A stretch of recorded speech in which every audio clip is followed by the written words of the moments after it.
Je sais pas qui doit entendre ça aujourd'hui, mais tu resteras malheureux toute ta vie si tu continues de baser ta valeur et ta confiance en toi sur ta capacité à assouvir tes désirs. Je t'explique tout ça. Et si tu veux un post par jour pour mieux gérer tes émotions, abonne-toi. C'est quelque chose qui est d'autant plus vrai pour les désirs inférieurs, comme le sexe, gagner beaucoup d'argent ou monter en pouvoir. Parce que c'est pas une simple poursuite de plaisir que tu as. C'est bien plus profond que ça. Tu ne veux pas ces choses que pour toi, mais tu les veux pour impressionner les gens autour de toi.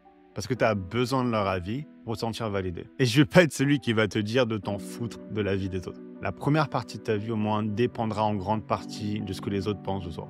Ça, faut l'accepter. Mais c'est pas être riche ou toujours coucher avec quelqu'un de différent ou passer manager dans ta boîte qui va te faire être respecté et donc te sentir bien dans tes bottes. Donc tu peux essayer, comme beaucoup l'ont fait avant toi, pour voir que ça marche pas. Ou alors tu peux gagner du temps en écoutant pour le coup ce que toutes les religions et toutes les courants de pensée ont en commun, que le désir t'apportera ce que tu cherches et le désir de service. Utiliser tes petites mains pour faire progresser la race humaine de quelconque façon. Et tu ne pourras pas résoudre tous les problèmes du monde tout seul. Donc ce que je te conseille, c'est d'en choisir un, que ce soit l'environnement, l'humanitaire, inspirer les jeunes ou même juste divertir les gens. Et plus tu peux être honnête dans tes intentions, plus tu fais ça pour avoir un réel impact dans ta communauté plutôt que pour recevoir quelque chose en échange, et plus tu dédies réellement ta vie à devenir la meilleure ou le meilleur dans ce que tu fais, plus tu seras heureux, tout simplement.